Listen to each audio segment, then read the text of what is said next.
A bad trip. The Canadian mail sledge with Buck and the other dogs arrived in Squaquoit. They looked and felt very tired. Buck was very thin. The dogs' feet had cuts on them and they couldn't run. After 30 days without a rest, they were very weak. "Come, my friends," said the driver. "This is the end. Now we'll have a long rest, a very long rest." But there were letters in Squaquoit for the men in the north, and the mail sledge had to leave again. The dogs only had a 3-day rest. They were tired and weak, and now they couldn't pull the heavy sledge. The men had to buy new, strong dogs, so the Scottish man sold Buck and the other dogs. He didn't ask for a lot of money, because the dogs couldn't work very hard. 2 American men, Charles and Hal, bought the tired dogs and their harnesses. Charles was 45 years old and he had weak, watery eyes. Hal was a younger man of about 20. He wasn't a kind man. He always carried a gun and a big knife with him. The 2 men looked strange in the north, and they didn't understand life there. Hal and Charles took Buck and the other dogs to their new camp.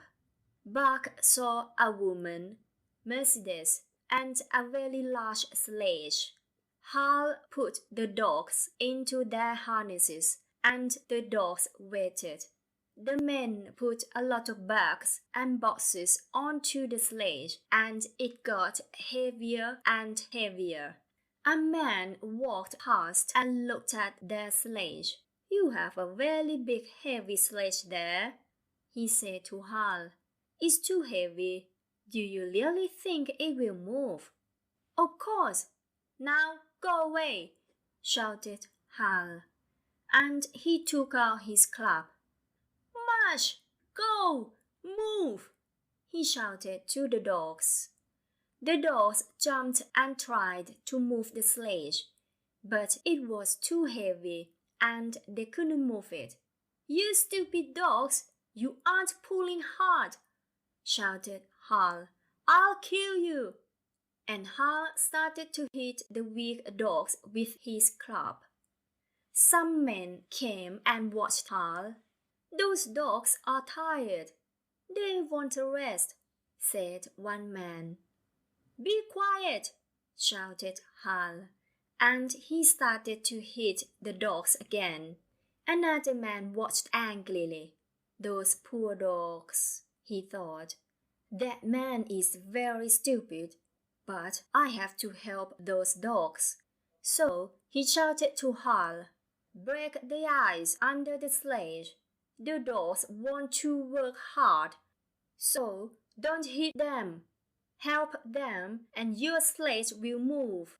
Hal didn't want to listen to the man, but his dogs couldn't move, so he broke the ice, and the sledge slowly moved down the street. But the road suddenly turned left and the large sledge fell over. Bags and boxes went everywhere. Then the harnesses broke from the sledge and the dogs ran away. Many nice people came and helped Hal, Charles, and Mercedes. They found their things and brought the dogs back. One man said, "You will have to buy more dogs. Your sledge is very heavy." So Charles bought more dogs, and now they had 14 animals. They started again, and the men felt happy and important. The heavy sledge moved slowly down the street. The dogs worked as hard as they could. The trip back to Dawson was very bad. Hal, Charles, and Mercedes fought every day. They didn't have any plans and they didn't know about this cold country. They started late in the morning and finished early in the afternoon, so they didn't go many kilometers in a day. They hated the cold, the snow, and the Yukon. They also didn't know about dogs, so they didn't bring much food for them. The dogs began to die because they were tired, weak, and very hungry. In 1 week, 6 dogs died, and the other dogs were almost dead. It was beautiful spring weather. The sun came up early and went down late every day. The birds sang, and the trees were green again. The ice on the river started to break, but through these wonderful days with new life everywhere, the 2 men, the woman, and the dogs walked. They didn't enjoy the spring. They thought only of the hard work and the pain. Buck and the other dogs had no life in them when they arrived. One evening at John Thornton's camp, when the sledge stopped, every dog fell down in the snow. They looked dead. "What's the best way to Dawson?" Hal asked Thornton. Thornton looked at the sledge and thought, "I know these people. They are stupid.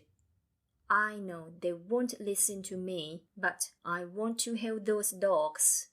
"The weather is warmer now," he said to Hal, "and the ice is very thin. Don't walk across the river to Dawson now." "Some people in Skarquai said the same thing, and we are here." "You're wrong. The ice is thick. We are going to finish our trip. We'll get to Dawson," Hal answered. Thornton didn't stop them. They didn't want to hear his words. They didn't understand the North. Hal shouted to his dogs, "Get up, you stupid animals! Move! Get up, Buck!" But Buck didn't get up, so Hal took his club and hit him hard. Buck stayed on the ground. Hal hit him again and again. Buck didn't want to get up. On this trip, the ice felt dangerous under his feet. It felt different, and many times on the last river, he was afraid. He was very, very tired, and he couldn't get up. The club didn't hurt very much now, and Buck started to die. He could hear the club, but now he couldn't feel it.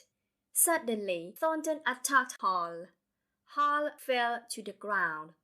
Thornton stood over Buck and said angrily, "You hit that dog again, and I'll kill you."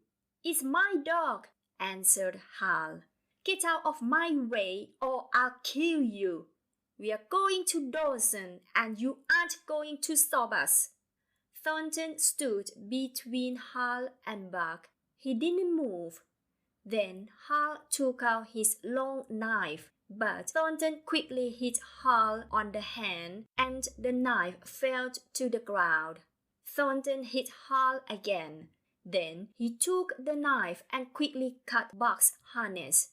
Hal couldn't fight Thornton. He was tired, and Buck was almost dead. He didn't want him now. Minutes later, the heavy sledge with 5 tired dogs, Hal, Charles, and Mercedes, went down to the river. Buck watched them, and Thornton sat down next to Buck. He felt Buck's legs and his back. "This animal will have to have a lot of food at last," he thought. "I hope he doesn't die." The sledge moved slowly across the river. Suddenly, the thin ice broke and the sledge fell into the cold water. The dog barked and Mercedes shouted. Then the dogs and the people quickly went under the ice. Buck never saw them again. Thornton looked at Buck, and Buck looked back at him. "Oh, Buck," Thornton said quietly. Chapter 6. for the love of a man. John Thornton had bad feet from an accident in the winter before Buck came. So his friends made a camp for him and they left him by the river. We are going to Dawson, but we'll be back for you when the weather's warmer. Have a long rest here and get better, they said. In the camp, Buck sat and watched the river. He listened to the songs of the birds and he slowly got stronger and stronger. They all got stronger, Buck, Thornton, and his other dogs, Nick and Skeet, and they waited for Thornton's friends. Skeet was a small, friendly dog, and she was a little doctor to Buck. Every morning after breakfast, she carefully watched Buck's cuts. Nick was a very large black dog, and he was also friendly. They were good friends, and they played games every day. And Buck slowly learned a new lesson. He learned it about love. For the first time in his life, he felt strong love for Thornton. This wonderful man took him away from Hull, and he helped him. He was kind and friendly, and he never hit him. Thornton's dogs were his children, and he talked to them every day. Buck loved Thornton's talks with him. He barked at him. "Wow, Buck!" Thornton laughed. "I think you can speak." Buck's love for Thornton got stronger and stronger. He loved Thornton more than anything in life. Thornton's friends, Hans and Pete, arrived in the camp with their boat.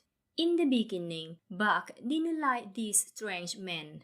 But then he saw Thornton's love for his friends. So Buck walked to them when they called him, and he didn't bark angrily at them. But Buck's love was only for Thornton, and Hans and Pete could see this. One day, the two men watched Thornton and Buck. "Buck really loves Thornton," Pete said. "But I am afraid you know the men in the north. Sometimes they get angry easily, and some men like to fight. And when somebody hurts Thornton, Buck will go crazy." "Yes," answered Hans. "In Thornton's next fight, Buck will kill the other man." It was at Circle City in December. When Pete remembered those words, Thornton and his friends were in a bar. Black Barton was in the bar too. He was a large, angry man. Barton wanted to fight with somebody, so he started to speak angrily to a smaller man. The man was afraid. Thornton watched the two men. "Oh no, there's going to be a fight," he thought. "And this won't be a good fight, because Barton is bigger than that other man. I'll have to do something." So Thornton went to Barton and spoke quietly to him. Barton turned around and hit Thornton very hard in the face. The people in the bar heard a loud, angry bark. Then a large dog quickly jumped up and ran at Barton. Barton put up his arm and Buck attacked it. Buck and Barton fell to the floor. Buck was on top of the man. He was very angry and he attacked Barton again. This time he hurt his neck very badly and Barton shouted with pain. Then some men pulled Buck off Barton and they took the dog outside. A doctor came and looked at Barton's neck. "He's got a very bad cut, but he's going to live," he said. A man said, "Yes, but Buck's dangerous. He almost killed that man. We'll have to kill him." "No, we can't do that," said another man. Buck attacked Barton because Barton hit Thornton. He's a good dog and he helped his friend. So nobody was angry with Buck, but other people in Alaska heard about this wonderful, strange dog and his great love for Thornton. At the end of the next summer, Buck showed his love for Thornton again. Hans, Pete, and Thornton wanted to take their boat down a fast river. Hans and Pete stood next to the river when Thornton was in the boat. Buck didn't like this river, and he watched Thornton very carefully. Suddenly, the boat moved very quickly through the water and it hit a rock. The boat turned over and Thornton fell into the cold river. He quickly went under the fast water and the river carried him away. Buck jumped into the water and swam to his friend.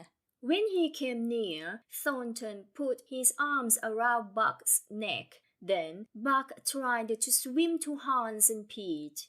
They could pull Thornton out, but the water was very fast and it pushed Thornton and Buck quickly down the river. "You can't pull me to Hans and Pete," Thornton shouted to Buck. He caught a large rock and pushed Buck away. "Go, Buck, go! You have to get out of the river."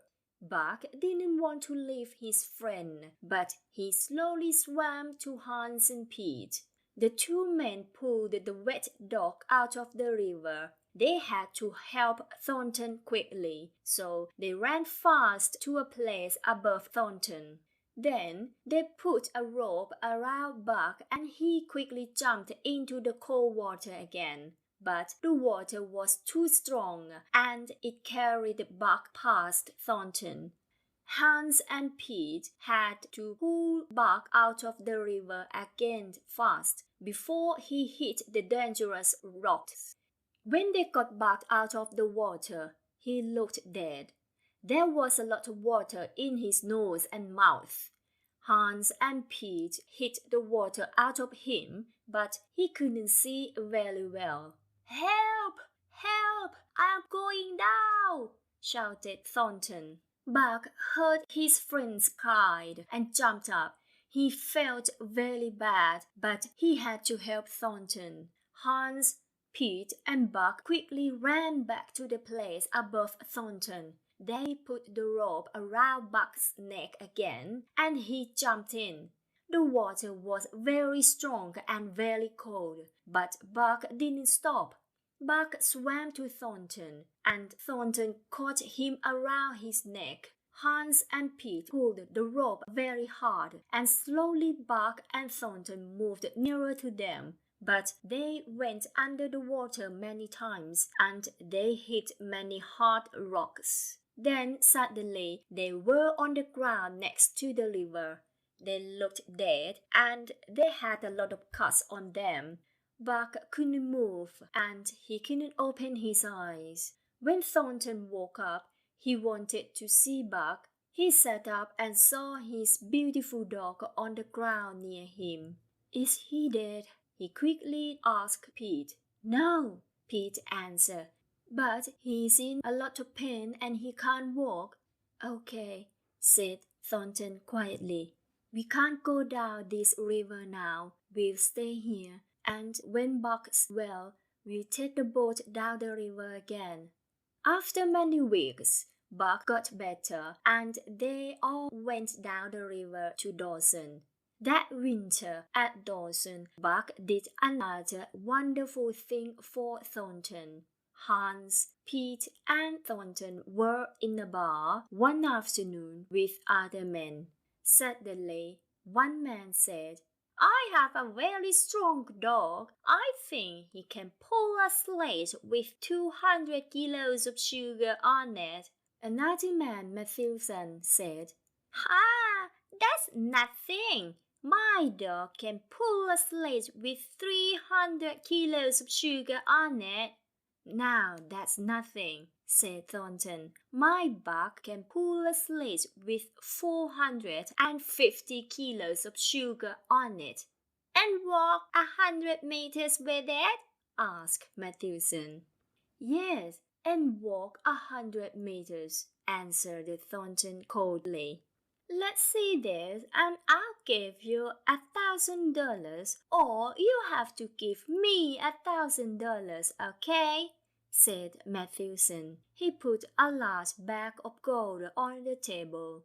And here it is. I have a sledge outside now, and it has 450 kilos of sugar on it. Nobody spoke, and Thornton's face went very red. Oh no, he thought. Can Buck pull 450 kilos of sugar? He looked at the face around him, and then he saw an old friend, Jim O'Brien. Can you give me $1,000? He asked quietly. Yes, of course, answered his good friend. Everybody walked quickly out of the bar. They were excited. They talked about Buck's test and about the money. Thornton brought Buck to Matthewson's sledge and put on his harness. Buck looked beautiful. He was young and strong. Thornton sat down next to Buck and put his arms around his neck.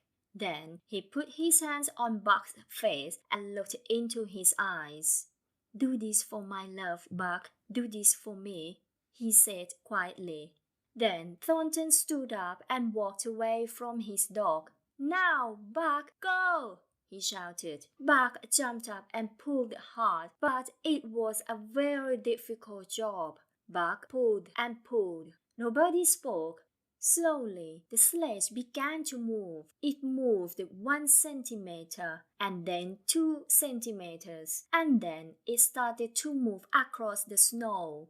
Thornton walked behind the sledge and shouted, That's it, Buck! You're a strong dog. You can do it. Go, go! Buck felt tired, but he didn't stop. Slowly, he walked to the end of the 100 meters. Everybody went crazy. They shouted and jumped. They were happy and excited. They talked about Buck, the most wonderful dog in Alaska. Thornton sat down next to Buck and put his hands on Buck's head. I love you, you crazy, wonderful dog, he said happily. Chapter 7. The Call of the Wild. When Buck walked past that 100-meter line, he showed his strong love for Thornton. But he also won $1,000. And now the 3 men could begin a new trip. They wanted to go to new and strange places in the East. They wanted to leave the towns and cities and to find some gold. When they said goodbye, their friends weren't happy. Be careful, their friends said. You'll be in the wild for months, and it will be dangerous. But Thornton, Hans, and Pete weren't afraid. With a sledge, some dogs, and guns, they could live anywhere in the wild, and they could live happily away from other people for a long time. Month after month, they walked. They went down new rivers and slept on new mountains. They felt strange new winds. Every day they caught fish or small animals for food, and Buck loved this. He loved catching his food, and he loved going to these new and exciting places. One day, they found a road through the woods, but it began nowhere and ended nowhere. Another day, they found an old house in the middle of some trees. They found a gun and an old bed inside, but no people. They saw summer, fall, winter, and then spring again. And at the end of their trip, they found a wonderful place between 2 small mountains. There was a small river, and at the bottom of this river, the men could see gold. The men worked hard day after day. They took the gold from the bottom of the river and put it into large bags. And every day they got richer and richer. But the dogs had no work, so Buck started to take long walks in the woods. He didn't understand this new place, but he felt very happy. He started to feel something strange inside, and sometimes he could hear something. It called to him. One night, he woke up suddenly. He could hear the call loudly, and it came from the woods. It was a long, sad owl, and it didn't come from a dog. Buck jumped up and ran through the camp into the woods. He walked slowly through the trees, and in an open place he saw a wolf. He walked slowly and carefully to the wolf, but the wolf was afraid of Buck and it quickly ran away.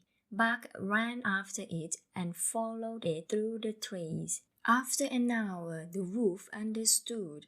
Buck didn't want to hurt him. They started to play. Then they ran for a long time. Buck followed the wolf. He was very happy with his new wolf brother. They stopped at the river and had a drink. But when he saw the river, Buck remembered Thornton. He couldn't follow his new brother. He had to go back to the camp. So he turned around and started to run back. But the wolf wasn't happy. For an hour he cried and ran next to Buck. But Buck didn't stop. The wolf sat down and howled sadly. But Buck had to leave him. When Buck saw Thornton in the camp, he quickly jumped on him. He played games with him. "Where were you, you crazy dog?" laughed Thornton. For 2 days and 2 nights, Buck never left the camp, and he was always near Thornton. He followed him everywhere. Buck was next to Thornton when he slept. He stayed with him when he ate. He watched him at work. But then he heard the call in the woods again, and it was loud. Buck remembered his wild brother. He couldn't eat or sleep. Buck started to walk through the woods again, and he tried to find his new brother, but he didn't hear his sad howl again. Then Buck began to sleep in the woods at night, and he stayed away from the camp for 2 or 3 days. He fished in the river for food, and one day he killed a large, dangerous animal. It was a long and difficult fight, but Buck won. He could live in the wild now, and he was strong, young, and intelligent. "Buck is the best dog in the world," said John Thornton one day to his friends. "Watch him walk." "Yes, he really is a wonderful animal," said Pete. "You know you're right," said Hans. Buck walked out of the camp, but Thornton and his friends didn't see the new Buck when he got to the trees. In the woods, he wasn't a sledge dog. In the trees, he was a wild animal, quick and careful. He could catch and kill anything. He killed many times, and he always ate the meat of the dead animals. The weather got colder, and moose started to come into Buck's woods. Buck killed a small moose, but he wanted to kill an older, larger animal. Then Buck found one. He was a very big, strong moose, and he was very angry. He was angry because he had a big arrow in his back. He cried angrily when he saw Buck. Buck followed the old moose everywhere. Many younger moose tried to attack Buck, but he was fast. They couldn't catch him. When night came, the younger moose had to move away from the trees. They couldn't help the old moose now, so they left him. Hour and hour, and day after day, Buck followed the old moose, and when the moose tried to eat or drink, Buck attacked him. The moose got weaker and weaker, because Buck was always there. At the end of the fourth day, Buck pulled and tried moose down to the ground. For a day and a night, Buck stayed by the dead animal. He ate and slept. Then he went back to the camp to his friend Thornton. 3 kilometers from the camp, Buck began to feel very strange. Something was different, and he didn't like it. So he started to run quickly, and he stopped outside the camp. He couldn't hear any birds or the sounds of his friends. Suddenly, he found Nick, his little doctor. Nick had a large arrow in his back, and he was dead. Then he found Hans. He was on the ground, and he had arrows in his back. He didn't move. He was dead too. Buck looked out from the trees. A loud, angry bark came from him, but he didn't hear it. For the last time in his life, he went crazy. He went crazy because of his love for Thornton. Strange men danced in the middle of the camp. They heard the strange, loud bark. Then they saw a large, angry animal. It jumped at them from the trees. It was Buck, and he wanted to kill them. He quickly killed the first man, but he didn't stop. He attacked them again and again, and the men couldn't stop him. They tried to kill him with their arrows, but he moved very quickly, so they couldn't catch him. They were afraid, and they ran into the woods. But Buck hated them more than anything in the world, and he followed them. He killed 2 more men, but the others ran away. Then Buck slowly walked back into the quiet camp, and he found Pete. Pete was dead in his bed. Buck walked to the river of gold.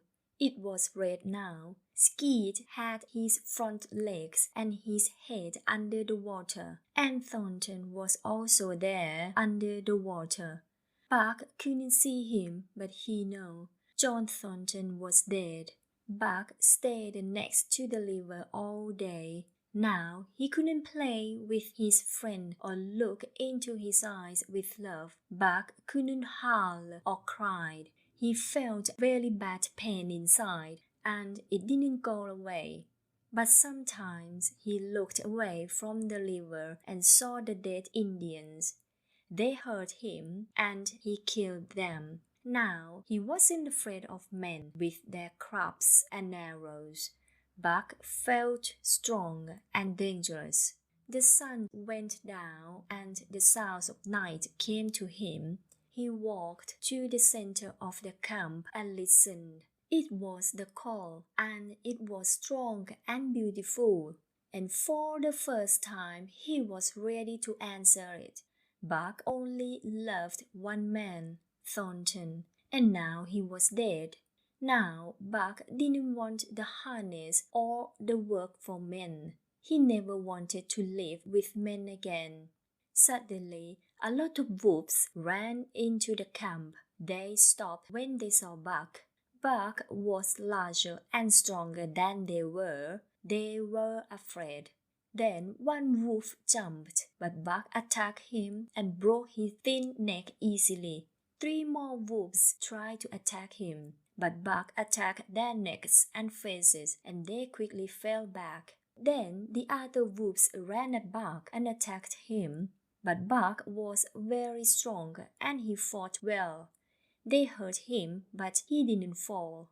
After half an hour, the wolves got tired and sat down. A thin grey wolf carefully walked up to Buck, and he was friendly. It was Buck's wild brother from the woods, and Buck looked at him happily. Then an old wolf stood in front of Buck and looked at Buck for a long time. He sat down and howled. Buck understood the call was here, and he had to answer. So Buck sat down and howled too. The other wolves came to Buck and barked at him in a half-friendly way. Then the wolves jumped away and ran into the trees, and Buck ran with them next to his wild brother. He answered the call of the wild. But the story of Buck doesn't end here. The Indians in the east began to talk about a strange dog. The dog lived with the wolves, but he wasn't a wolf. People were afraid of this dangerous dog. It took food from their houses and killed their dogs. Some people went out and never came back. Every fall, these people followed the moose into the woods, but they never went to a place between two small mountains with a river of gold in the middle. That place had a bad name, and people stayed away. But there was one visitor to the place every summer. He was a great, beautiful wolf, but not a wolf.